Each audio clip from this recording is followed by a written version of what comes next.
আলহামদুলিল্লাহ, আল্লাহ তাআলার অশেষ মেহেরবানিতে আমরা রমাদান মাসে অবস্থানরত। আমরা যেই মাসে অবস্থানরত আছি এটাই হচ্ছে বছরের সর্বশ্রেষ্ঠ মাস। আর এ মাসের নাম হচ্ছে রমাদানুল মুবারক। এটা হচ্ছে একটা পবিত্র মাস। তো এই পবিত্র মাসে আল্লাহ পাক রব্বুল আলামিন আমাদেরকে মসজিদে সমবেত হওয়ার তৌফিক দিয়েছেন। এজন্য আমরা সকলেই উঁচু কণ্ঠে শরীরের সবটুকু আওয়াজকে উজাড় করে দিয়ে শুকর আদায় করে বলছি আলহামদুলিল্লাহ। সম্মানিত প্রিয় ভাইরা, এই মাসটা হচ্ছে পবিত্র মাস। আমরা শুরুতেই আল্লাহর কাছে প্রার্থনা করব, আল্লাহ যেন আমাদেরকে এ মাসের পবিত্রতা রক্ষা করে চলার মতো তৌফিক দান করেন, বলি আমিন। এই মাসের সুযোগগুলোকে কাজে লাগিয়ে আল্লাহ তাআলা যেন আমাদের নিজেদেরকে পবিত্র হওয়ার মতো তৌফিক দান করেন, আবারও বলি আমিন। আমি যদি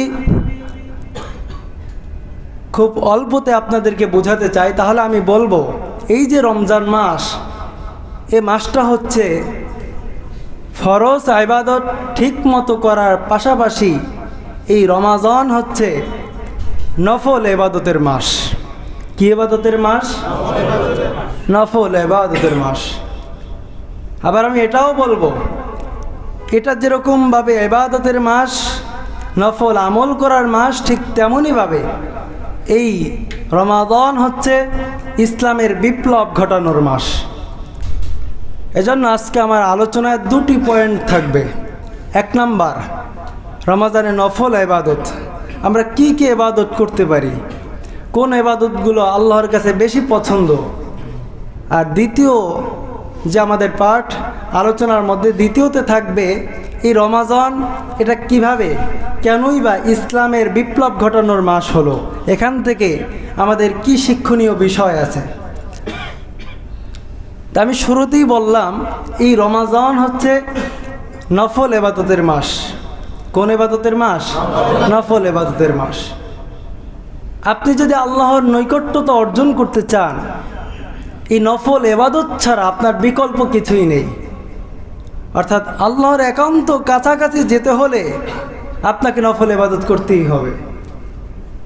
এবার যদি আপনি আমাকে বলেন, আমি যদি নফল ইবাদত না করি, শুধুমাত্র আল্লাহর দেয়া ফরজগুলো আদায় করি, তবে কি আমি জাহান্নাম থেকে বাঁচতে পারবো না? আল্লাহর কাছে ভালো হতে পারবো না? নফল কি লাগবেই? বিষয়টা এরকম না। আপনি যদি শুধুমাত্র আল্লাহর দেওয়া ফরজগুলো আদায় করেন, আপনি আল্লাহর আদালতে আল্লাহর সামনে ভালো হতে পারবেন, বাট অত্যন্ত ভালো হতে পারবেন না। একটা হচ্ছে ভালো, একটা হচ্ছে অত্যন্ত ভালো। একটা হচ্ছে ভালো আর একটা হচ্ছে উত্তম। আপনি আল্লাহর কাছে ভালো হতে পারবেন শুধু ফরজ আদায় করে, কিন্তু উত্তম হতে পারবেন না। আপনি শুধুমাত্র ফরজ আদায় করে আপনি জাহান্নাম থেকে বেঁচে জান্নাতে যেতে পারবেন, কিন্তু উঁচু মানের জান্নাতটা পাবেন না শুধু ফরজ দিয়ে। যদি আল্লাহর কাছে আপনি অত্যন্ত ভালো হতে চান, জান্নাতে যদি উঁচু মানের জান্নাতটা চান, তাহলে ফরজের পাশাপাশি আমাদের কি ইবাদতের দরকার? নফল ইবাদতের দরকার। এজন্য আমরা কি আল্লাহর কাছে শুধুই ভালো হতে চাই নাকি অত্যন্ত ভালো হতে চাই? আল্লাহর কাছে আমরা যদি জান্নাত চাই, শুধু সাধারণ জান্নাত চাই নাকি উঁচু মানের জান্নাতটা চাই? চাবো যেহেতু বড়টাই চাইতে তো কোনো দোষ নাই, ঠিক কিনা প্রিয় ভাইরা? আল্লাহ যেন আমাদেরকে উঁচু মানের জান্নাতটা দান করেন, বলি আমিন। তা আমরা যদি আল্লাহর কাছে অত্যন্ত ভালো হতে চাই, উঁচু মানের জান্নাতটা চাই, তাহলে ফরজের পাশাপাশি কি লাগবে? নফল লাগবে।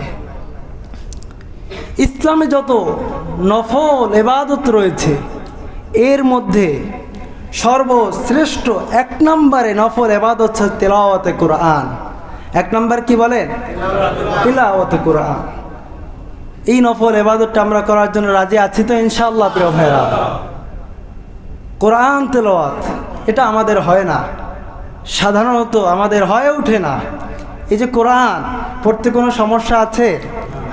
কোনো সন্দেহ আছে? সংশয় আছে? সংকোচ আছে? কোনো সন্দেহ নাই। আল্লাহ তাআলা কোরআনের শুরুতেই বলেন, যালিকাল কিতাবু লা রাইবা ফীহি হুদাল লিল মুত্তাকিন। আমার বন্ধুগণ, আমরা যদি আল্লাহর পক্ষ থেকে উত্তম জান্নাতটা, বড় ধরনের উঁচু মানের জান্নাতটা পেতে চাই, আমরা যদি আল্লাহর সামনে অত্যন্ত ভালো হতে চাই, নফল ছাড়া কোনো বিকল্প নাই। আর ইসলামের মধ্যে যত নফল ইবাদত রয়েছে, এর মধ্যে সর্বশ্রেষ্ঠ নফল ইবাদত হচ্ছে তেলাওয়াতে কোরআন। আর যেই তেলাওয়াতে কোরআন আমরা তেলাওয়াত করব, এই কোরআনের ব্যাপারে আল্লাহ বলেন, যালিকাল কিতাবু লা রাইবা ফীহি হুদাল লিল মুত্তাকিন। হে বান্দারা, আমি আল্লাহ তোমাদেরকে যেই কিতাবটা দান করলাম, যেই কোরআনটা দান করলাম, লা রাইবা ফীহি, এই কোরআনের মধ্যে কোনো ভুল নাই, কোনো সন্দেহ নাই, কোনো সংকোচ নাই। এই কোরআন শুধু মানুষকে আলোর পথ দেখায়, এই কোরআন শুধু মানুষকে প্রকৃত মানুষ বানায়। এই কোরআন কোনো ভুল নাই, এই কোরআন শুধু মানুষকে আলোর পথই দেখায়, শুধু মানুষকে প্রকৃত মানুষ বানায়। মানুষের মধ্যেও প্রকার আছে। গরুর পেট থেকে বের হলে গরু হওয়া যায়, ছাগলের পেট থেকে বের হলে ছাগলও হওয়া যায়, কিন্তু মানুষের পেট থেকে বের হলেই কিন্তু মানুষ হওয়া যায় না। ওটাকে কোরআন শিখিয়ে তারপর মানুষ বানাতে হয়, ঠিক কিনা বের হয়। এজন্য কোরআনের সাথে থাকবো তো ইনশাআল্লাহ। আজ থেকে আমরা ওয়াদাবদ্ধ হব, প্রতিদিন ফজরের পরে আমাদের বাসাগুলোকে, ঘরগুলোকে আমরা কোরআনের তেলাওয়াত দিয়ে মুখরিত করব ইনশাআল্লাহ। তো যত নফল ইবাদত রয়েছে, এর মধ্যে সর্বশ্রেষ্ঠ 1 নম্বরে নফল ইবাদতের নাম কি? তিলাওয়াতে কোরআন। সূরা আনফালের শুরুর দিকে আল্লাহ তাআলা কোরআন তেলাওয়াতের ব্যাপারে বলেন, ওয়া ইযা তুলিয়াত আলাইহিম আয়াতুহু যাদাতহুম ঈমানা। যখন মুমিনরা তেলাওয়াত করে, যখন তাদের সামনে কোরআন তেলাওয়াত করা হয়, তখন তাদের ঈমানের পয়েন্টগুলো, ঈমানের পাওয়ার বৃদ্ধি হতে থাকে। অর্থাৎ কোরআন তেলাওয়াত শুনলে, কোরআন তেলাওয়াত করলে মানুষের ঈমানটা আরো মজবুত হয়। আল্লাহ যেন আমাদেরকে এই তেলাওয়াতে কোরআনের আমলটা করা তৌফিক দান করেন, বলে আমিন। 2 নাম্বার নফল ইবাদতের মধ্যে শ্রেষ্ঠতম যে ইবাদতগুলো রয়েছে, এর মধ্যে অন্যতম হচ্ছে তাহাজ্জুদের নামাজ। অন্যতম কি? তাহাজ্জুদের নামাজ। আমরা যদি কন্টিনিউ এই তাহাজ্জুদের নামাজটা পড়তে পারি, আমলটা যদি আমরা করতে পারি, এটা যদি আমাদের করা সম্ভব হয়, আমাদের মর্যাদা বাড়িয়ে দেবেন একজন, তিনি কে? আরো জোরে বলেন, তিনি কে? আল্লাহ তাআলা সূরা বানী ইসরাঈলের ভিতরে 15 নম্বর পারার 8 নম্বর পৃষ্ঠার ভিতরে এই কথাগুলো বলেন, ওমিনান নাসি ফাতাহাজ্জাদ বিহি নাফিলাতাল লাক আসা আইয়াবা আসাকা রব্বুকা মাকামাম মাহমুদা। কোনো বান্দা আধারে, অন্ধকারে, নীরবে, নিঃশব্দে, যখন গোটা পৃথিবীর মানুষ গভীর ঘুমের ভিতরে নিমজ্জিত থাকবে, কেউ দেখবে না, একেবারে নিরিবিলি একটা পরিবেশে যখন কোনো বান্দা আমাকে ডাকবে, তাহাজ্জুদ পড়বে, আমার কাছে ক্ষমা চাইবে, তখন আমি আল্লাহ তার মর্যাদা সাধারণ মানুষের মতো রাখবো না, আমি আল্লাহ তার মর্যাদা আকাশচুম্বী বানিয়ে দেবো, বলে গেছে। এই তাহাজ্জুদ যেন আমাদের কন্টিনিউ হয়। ব্যস্ততার কারণে প্রতিনিয়ত যদি নাও হয়, অন্ততপক্ষে সপ্তাহে 1 দিন হলেও যেন জুমার রাতে হয়। পারবো তো ইনশাআল্লাহ? আজকের বয়ানগুলো সুন্দরভাবে সাজিয়ে আপনাদের সামনে উপস্থাপন করার চেষ্টা করব। আপনারা মুখস্থ করে এটা অন্তরে গেঁথে তারপরে বাসায় যাওয়ার চেষ্টা করবেন। পারবেন তো ইনশাআল্লাহ? নফল ইবাদত অনেক রয়েছে, এর মধ্যে শ্রেষ্ঠ ইবাদত 2টার কথা বলেছি। 1 নম্বরে কি বলেন? সবার মুখস্থ করতে হবে। 1 নম্বরে কি বলেন? তিলাওয়াতে কোরআন। 2 নম্বরে তাহাজ্জুদের সালাত। 3 নম্বর আমরা একে অপরের জন্য পরস্পর দোয়া করব। আমি নিজের জন্য আল্লাহর কাছে সুস্থতা প্রার্থনা করব, আমার আরেকটা ভাইয়ের জন্য সুস্থতা প্রার্থনা করব। শুধু নিজের জন্য না, অন্যের জন্য দোয়া করব। হাদিসের মধ্যে আসছে, যখন কোনো ব্যক্তি তার অন্য একটা ভাইয়ের জন্য প্রার্থনা করে, মনে করেন একজন তার ভাইয়ের জন্য বলতেছে, আল্লাহ তুমি আমার ওই ভাইটাকে সুস্থতা দান করো, এভাবে দোয়া করার পরে ফেরেশতারা আল্লাহকে বলে, আল্লাহ আপনার যেই বান্দা তার অন্য ভাইয়ের জন্য সুস্থতার জন্য দোয়া করেছে, যেই বান্দাই দোয়াটা করলো সেই বান্দার যদি সুস্থতা প্রয়োজন হয়, আগে আপনি তাকে সুস্থতা দান করেন। অর্থাৎ অন্যের জন্য দোয়া করলে ওটা আরো বেশি তাড়াতাড়ি হয়, নিজের গায়ে চলে আসে। এটা আরো ভালোভাবে বুঝবেন, আপনি যদি একটা বল দেয়ালে নিক্ষেপ করেন, বলটা কি দেয়ালে গিয়ে লেগে থাকবে নাকি আবার আপনার দিকে চলে আসবে? তো দোয়াটাও এরকম, আপনি সামনে মারবেন, অন্যের দিকে ছুঁড়ে মারবেন, ওটা উল্টো আপনার দিকে চলে আসবে। এই জন্য অন্যের জন্য আমরা দোয়া করব, অন্যের মঙ্গল কামনা করব, ক্ষতি সাধন করব না। তো আমরা 1 নম্বরে কোরআন তেলাওয়াত করব, 2 নম্বরে আমরা তাহাজ্জুদের নামাজ আমরা ঠিকভাবে আদায় করব। প্রতিনিয়ত কমপক্ষে সপ্তাহে একবার হলো এই আমলটা করার চেষ্টা করব। এরপরে আমরা 3 নম্বরে আমরা একজন আরেকজনের জন্য দোয়া করার চেষ্টা করব। তো এই যে নফল ইবাদতগুলোর কথা বললাম, আরও অনেক বড় বড় নফল ইবাদত রয়েছে। জিকির করা, আমরা সর্বদাই আমরা চেষ্টা করব আমাদের এই জিহ্বাটাকে আমরা যেন জিকিরে ব্যস্ত রাখতে পারি। আল্লাহ তাআলা সূরা বাকারার ভিতরে বলেন, আপনাদের সকলের পরিচিত আয়াত, ফাযকুরুনি আযকুরুকুম ওয়াশকুরুলি ওয়ালা তাকফুরুন। এর দেখে আপনারা সবাই তো হাফেজ। তো অন্য কোনো আয়াত না জানলেও এই আয়াতটা মোটামুটি বাংলাদেশের মানুষ সবাই জানে। খুতবাতে সারা খুতবায় কি পড়া হচ্ছে না হচ্ছে কোনো খেয়াল নাই, কোনো কিছু বুঝি না। যদি শোনে একটু ফাযকুরুনি শুরু হয়ে গেছে, আস্তে হুজুর বলার আগেই সবাই দাঁড়ায় যায়। এটা পরিচিত এমন একটা আয়াত, কিন্তু আমরা মুখস্থ সবাই জানি, কিন্তু এটার অর্থটা জানি না। আল্লাহ তাআলা কি বলেন? আল্লাহ বলেন, বান্দা তুমি যখন বিপদে পড়বা, ফাযকুরুনি, আমাকে স্মরণ করো। আমাকে যদি স্মরণ করো, আযকুরুকুম, আমি আল্লাহ তোমাকে স্মরণ করব। ওয়াশকুরুলি, এবং তোমরা আমার নিয়ামতের শুকর আদায় করবা। ওয়ালা তাকফুরুন, এবং খবরদার আমার নিয়ামতের অস্বীকার করবা না। এজন্য আমরা জিকির করব কার? জিকির হবে কার? আল্লাহর জিকির। জিকিরটা কিভাবে হবে? আল্লাহ রসুল যেভাবে আমাদেরকে শিখিয়েছেন, ফি নাফসিকা, মনে মনে জিকির করবেন, নীরবে নিঃশব্দে জিকির করার চেষ্টা করবেন, সবিনয় বিনীত হয়ে নম্রতার সাথে জিকির করার চেষ্টা করবেন। তো জিকিরটা আমরা কি বিনয়ের সাথে করব নাকি লাফালাফি করে করব? লাফালাফি করে জিকির করে, লাফ দিয়ে বাঁশের প্যান্ডেলের বাঁশে উঠে যায়, যে বক্তা যে আলোচনা করে তার ঘাড়ে উঠে, এরকমও জিকিরওয়ালা জিকির আমাদের সমাজে আছে না? না, এরকম জিকির করা যাবে না। নিঃশব্দে নীরবে আমরা জিকির করব। হ্যাঁ, তালিমের জন্য, শিক্ষার জন্য, প্রয়োজনের জন্য অল্প আওয়াজ করে জিকির করা যায়, তবে সেটা প্রয়োজনের জন্য। প্রয়োজন ব্যতীত আমরা সবসময় নীরবে নিঃশব্দে জিকির করার চেষ্টা করব ইনশাআল্লাহ।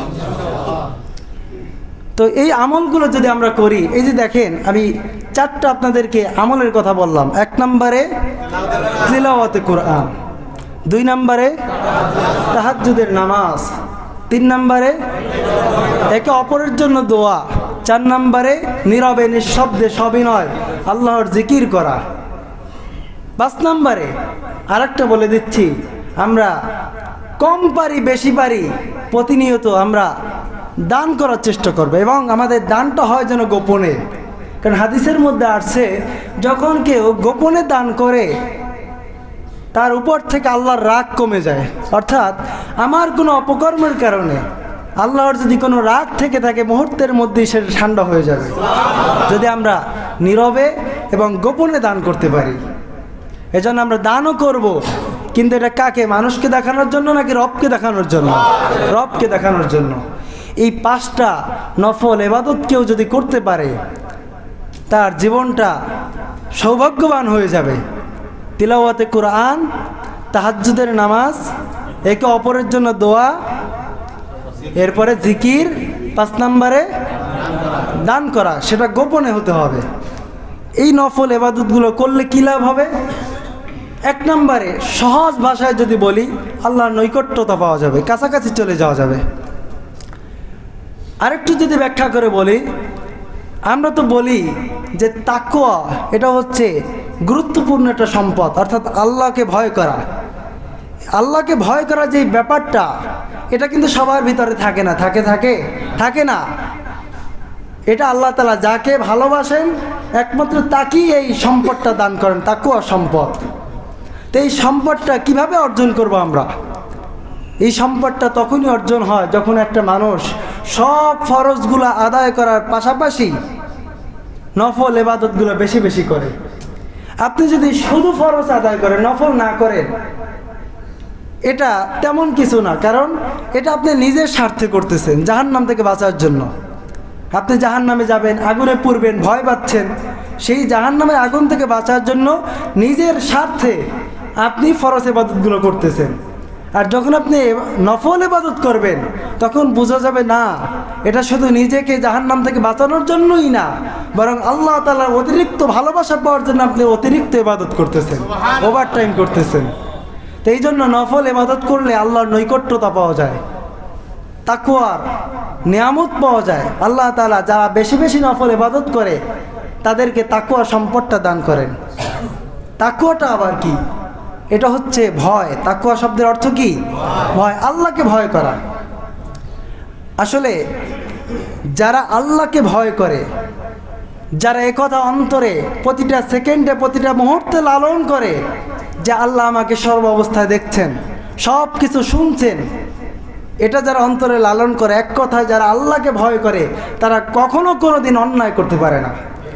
যারা আল্লাহকে ভয় করে তারা কখনো জবান দিয়ে, মুখ দিয়ে মিথ্যা কথা বলতে পারে না। যারা আল্লাহকে ভয় করে তারা কখনো মানুষকে প্রতারণা করতে পারে না। যারা আল্লাহকে ভয় করে তারা কখনো মানুষকে ওজনে কম দিতে পারে না, কারণ তার ভিতরে তো আল্লাহর ভয় আছে। যখনই অন্যায় করতে যাবে সাথে সাথে মনের ভিতরে এই কথাটা চলে আসবে, আমি কি করে অন্যায় করি, রব তো আমাকে দেখতেছেন, রব তো সব কিছু শুনতেছেন। অন্যায় করার কোনো রাস্তা নাই।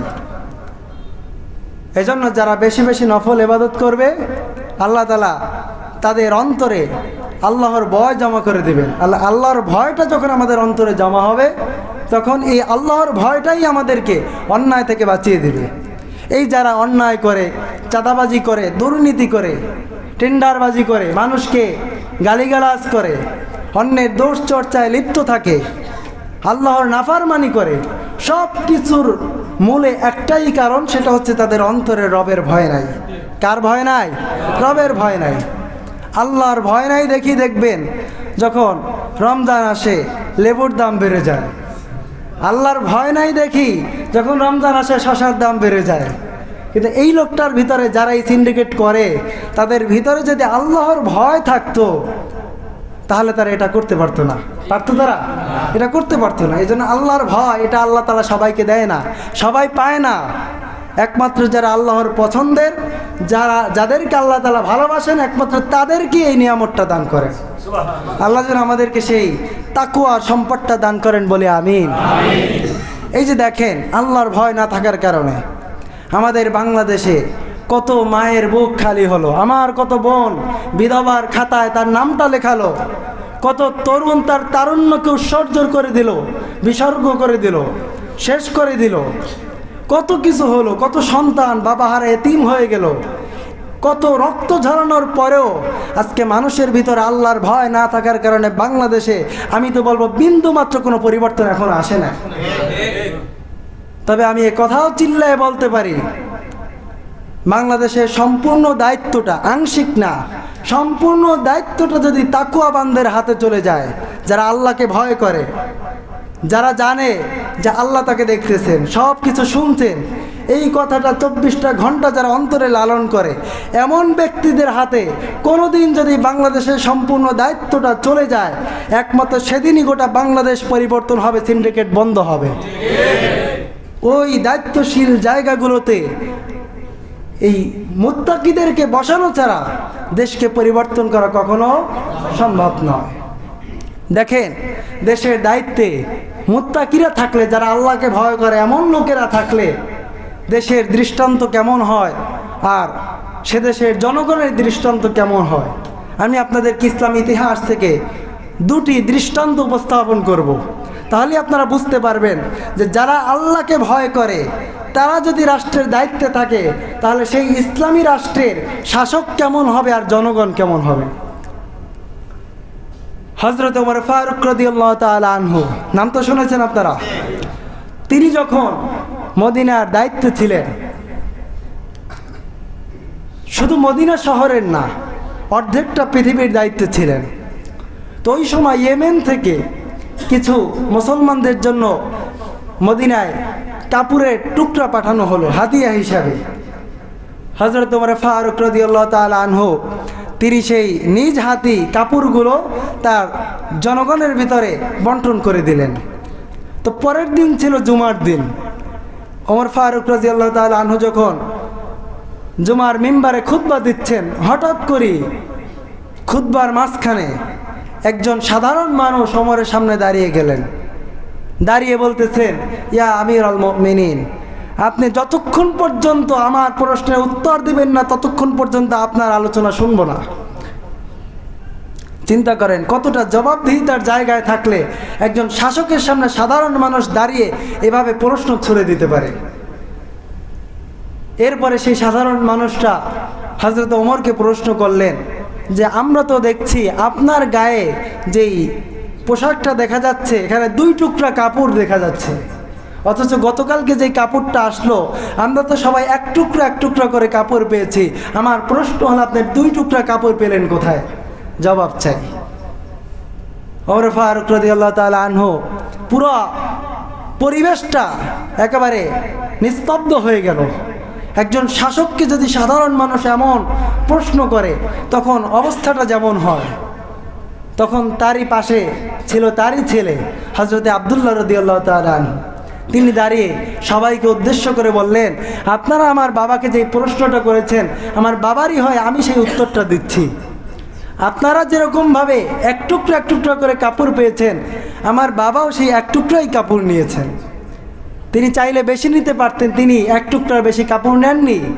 আমি ছেলে হিসাবে আমিও বেশি নিতে পারতাম, কিন্তু আমাকেও এক টুকরা কাপড় দেওয়া হয়েছে। কিন্তু আমি যখন দেখলাম আমার বাবার স্বাস্থ্যটা একটু ফিটনেস পারফেক্ট হওয়ার কারণে এক টুকরা কাপড়ের শরীরটা ঢাকা যায় না, এজন্য আমার কাপড়ের টুকরাটা আমি আমার বাবাকে দিয়ে দিলাম। ওই যে 2 টুকরা দেখছেন, একটা আমার টুকরা আর একটা আমার বাবার নিজের টুকরা। জনগণ সাধারণ মানুষ জবাব চাচ্ছে, প্রশ্ন করছে, আর শাসক তার পক্ষ থেকে উত্তর দিচ্ছে। এখানে কোনো মামলা নাই, কোনো রাগারাগি নাই, কিছুই নাই। কত সুন্দর এক পরিবেশ। তো এটা হচ্ছে ইসলামী রাষ্ট্রের শাসকদের অবস্থা। শাসকদের একটা দৃষ্টান্ত দিলাম। এবার আসেন, যদি আল্লাহর ভয় হয় মানুষের ভিতরে, মুত্তাকিরা যদি ক্ষমতায় যায়, রাষ্ট্রীয় দায়িত্বে থাকে, জনগণের অবস্থাটা কেমন হবে।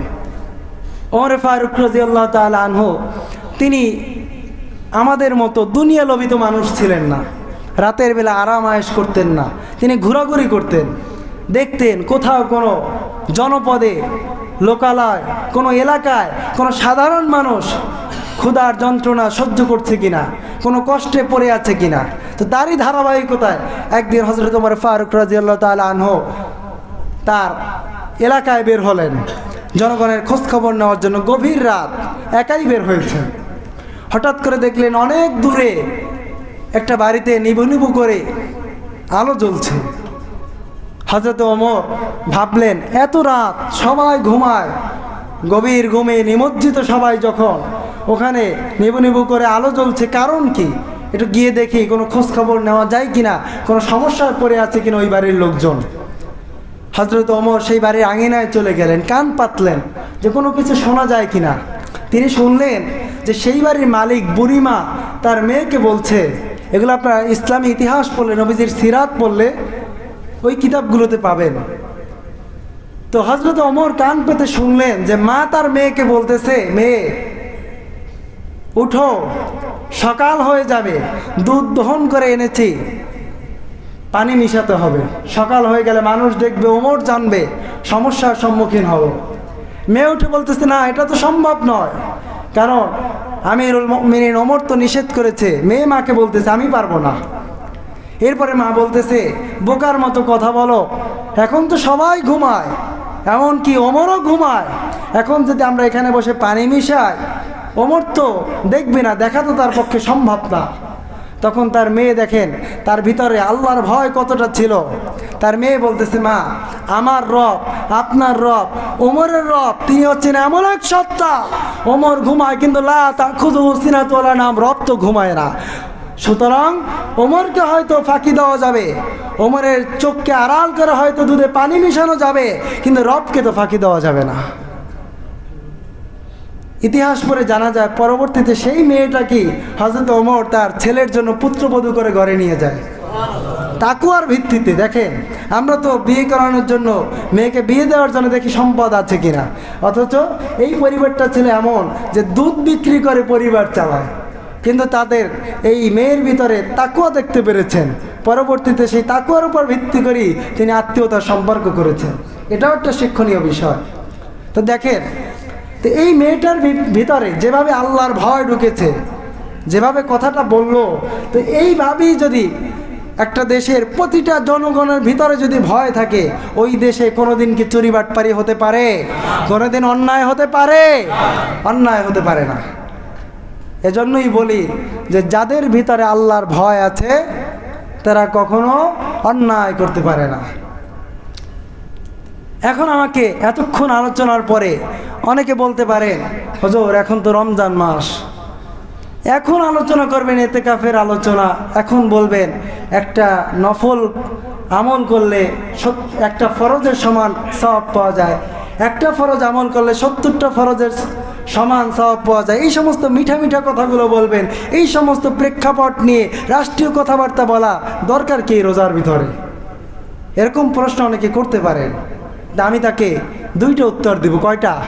যে রমজানে এসেও আমি ওই মিঠা মিঠা ফজিলতের কথা না বলে আমি কেন প্রেক্ষাপট নিয়ে কথা বলছি, আমি কেন যুগের সমস্যা নিয়ে কথা বলছি? আমি শুধু এটা রমজানই না, আমার প্রতিটা আলোচনার ভিতরে আমি একটা ইসলামী রাষ্ট্রটা কেমন হবে তার রূপরেখাটা অল্প কিছু সময় হলো আমি মানুষের সামনে তুলে ধরার চেষ্টা করি। কারণ কি, যাতে করে আমার এই আলোচনাটা শুনে সাধারণ মানুষ ইসলামের বিপ্লবের স্বপ্ন দেখতে শুরু করে। আমার আলোচনার মাধ্যমে আলোচনা শুনে যাতে করে সাধারণ মানুষের ভিতরে ইসলামের বিপ্লব ঘটানোর জন্য আগ্রহ উদ্দীপনা তৈরি হয়। এটা হচ্ছে এক নাম্বার কারণ। প্রত্যেকটা আলোচনার ভিতরে অল্প কিছু সময় হলো এটাকে টাচ করার চেষ্টা করি। এরপরে রমাজানে এসেও আমি এই কথাগুলো কেন বললাম, ইসলামে বিপ্লবের শব্দগুলো কেন মুখে উচ্চারণ করলাম, এর কারণ হলো রমাজান শুধু ইতিকাফের মাস নয়, রমাজান শুধু ওই 20 টাকার তারাবি পড়ার মাস নয়, রমাজান শুধুমাত্র ইফতার করার মাস নয়, রমাজান যেরকমভাবে তারাবির নামাজ পড়ার মাস, রমাজান যেভাবে ইতিকাফ করার মাস, ঠিক তেমনইভাবে এই রমাজান হলো জিহাদ করে যুদ্ধ করে ইসলামের বিপ্লব ঘটানোর মাস। কারণ আল্লাহ রসুল যেভাবে এই রমাজান মাসে ইতিকাফ করেছেন, তারাবি পড়েছেন, ঠিক তেমনইভাবে আল্লাহ রসুল এই রমাজান মাসের 17ই রমজান বদর যুদ্ধ কায়েম করেছেন, ইসলামের বিপ্লব ঘটিয়েছেন।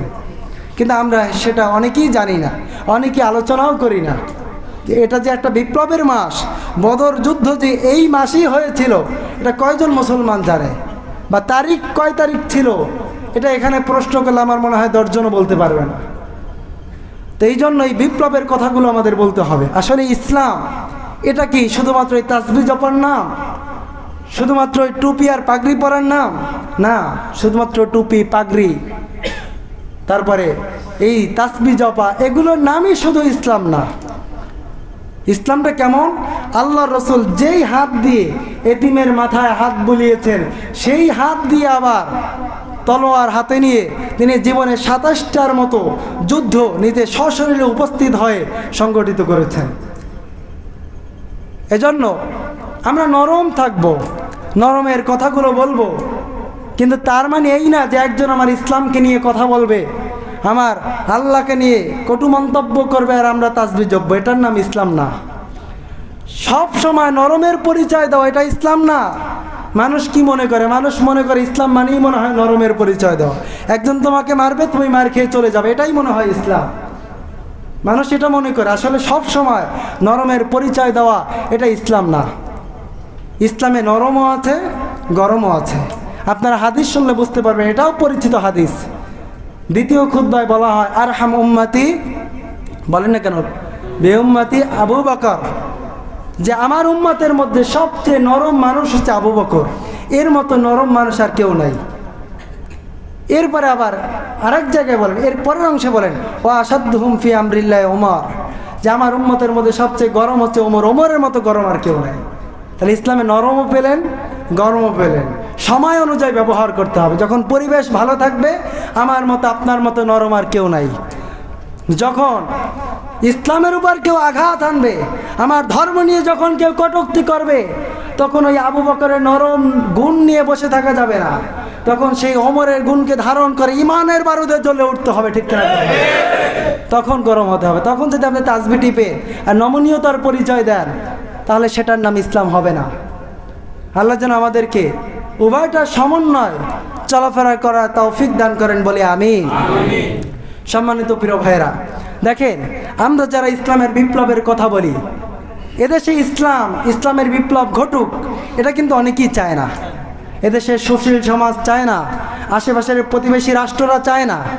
তারা এই জন্য কী করে, আমাদেরকে শোচনীয়ভাবে পরাজিত রাখার জন্য তারা বিভিন্ন প্ল্যান করে, ষড়যন্ত্রের ছক আঁকে। কিন্তু আমি তাদেরকে বলবো, আসলে এই সমস্ত প্ল্যান করে ইসলামকে দমিয়ে রাখা সম্ভব নয়, ঠিক কিনা? কারণ ইসলামের বিজয় এটা হচ্ছে একজন মায়ের প্রসব বেদনার মতো। প্রসব বেদনা যত বাড়ে, নতুন মেহমান আসার খুশি ততই বৃদ্ধি হয়, ঠিক কিনা? এদিকে ব্যথাও কিন্তু বাড়ে, কষ্ট হচ্ছে, ওদিকে আনন্দও লাগে, নতুন মেহমান আসতেছে। ব্যথা যত বাড়ে, নতুন মেহমান আসার সময়টা ততই সন্নিকটে চলে আসে। তো ঠিক তেমনইভাবে হয়তো আজকে দেখা যায়, আজকে আমাদেরকে অনেকেই পরাজিত করবে। বাহ্যিক দৃষ্টিতে দেখা যায় আমরা পরাজিত, আমরা মার খাচ্ছি, জুলুমের শিকার হচ্ছি। কিন্তু এটা হচ্ছে প্রসব বেদনার মতো। মার খাচ্ছি, জুলুমের শিকার হচ্ছি, এই জুলুম আস্তে আস্তে বাড়তে থাকবে। বাড়তে এই প্রসব বেদনা বাড়তে যখন চূড়ান্ত পর্যায়ে যাবে, এক পর্যায়ে পৃথিবীর প্রতিটা পরতে মুসলমানদের রক্ত ঝরবে। গোটা পৃথিবীর প্রতিটা ইঞ্চি মুসলমানদের রক্তে রঞ্জিত হবে। এরপরে মুসলমানদের এই রক্তের মধ্য দিয়ে ইসলামের বিজয়ের সূর্য উদয় হবে, এবং সেই সূর্যকে পৃথিবীর কেউ ঠেকিয়ে রাখতে পারবে না। আচ্ছা, আমাদের তো শেষ, দেখতেছি, আলোচনা শেষ করবো। এই জন্য ইসলামের বিজয় এটা কি, মায়ের প্রসব বেদনার মতো। আমাদের উপর জুলুম যত বাড়বে, মনক্ষুণ্ণ হওয়ার কোনো কারণ নাই। জুলুম যত বাড়বে, বুঝতে হবে বিজয় ততই সন্নিকটে চলে আসতেছে। এই জন্য প্রিয় ভাইয়েরা, আমি আপনাদেরকে বলবো, প্রস্তুত থাকেন, নিজেকে প্রস্তুত রাখেন। আপনি যদি আল্লাহর বিজয় চান, এটা আপনার আখিরাতের জন্য ভালো। দেখেন, আমরা বিজয় চাই বা না চাই, অনেকে চায় অনেকে চায় না। বিজয় একদিন হবে, হয়তো বা আপনাকে নিয়ে হবে অথবা আপনাকে ছাড়া হবে। কিন্তু আপনি যদি সেই বিজয়ের অংশে থাকতে পারেন, এটা আপনার জন্য ভাগ্যের ব্যাপার। এই জন্য আমরা সবসময় প্রস্তুত থাকবো। ইসলামের জন্য যদি অস্ত্রর প্রয়োজন হয়, অস্ত্র দিব। ইসলামের জন্য যদি ঘামের প্রয়োজন হয়, ঘাম জড়াবো। ইসলামের জন্য যদি রক্তের প্রয়োজন হয়, রক্ত দিব। এই ইসলামকে রক্ষার জন্য, বিজয় করার জন্য যদি জীবনের প্রয়োজন হয়, প্রয়োজনে জীবন দিয়ে দেবো। প্রস্তুত আছি তো ইনশাআল্লাহ? আল্লাহ যেন আমাদেরকে তৌফিক দান করেন। দুনিয়ার রঙিন স্বপ্নগুলো বাদ দেন, এগুলো দিয়ে কিছু হবে না। একদিন দেখবেন চক্ষুটা যখন বন্ধ হয়ে যাবে, সব অন্ধকার, কিচ্ছু নাই। আপনি যা কামাইছেন সব খাবে আপনার ছেলে মেয়ে, আপনি পাবেন না, কিচ্ছু পাবেন না। শুধু একটা কাফনের কাপড় নিয়ে এরপর আপনার কবরে যেতে হবে। অতএব দুনিয়ার স্বপ্ন দেখে কোনো লাভ নাই, স্বপ্ন বাদ দেন। শাহাদাতের তামান্নায় উজ্জীবিত হন। ইসলামের বিপ্লব কিভাবে ঘটানো যায় সেই প্রচেষ্টায় লিপ্ত হন। ইসলামের সৈনিকদের খাতায় নিজের নামটা লিখিয়ে নেন। যদি মরেন, মরলে শহীদ হয়ে যাবেন। যদি বাঁচেন, বাঁচলে গাজী হয়ে যাবেন। যেদিকে যাবেন সেদিকেই আপনার সফলতা। আল্লাহ যেন আমাদেরকে শহীদ অথবা গাজী হওয়ার তৌফিক দান করেন বলে আমিন।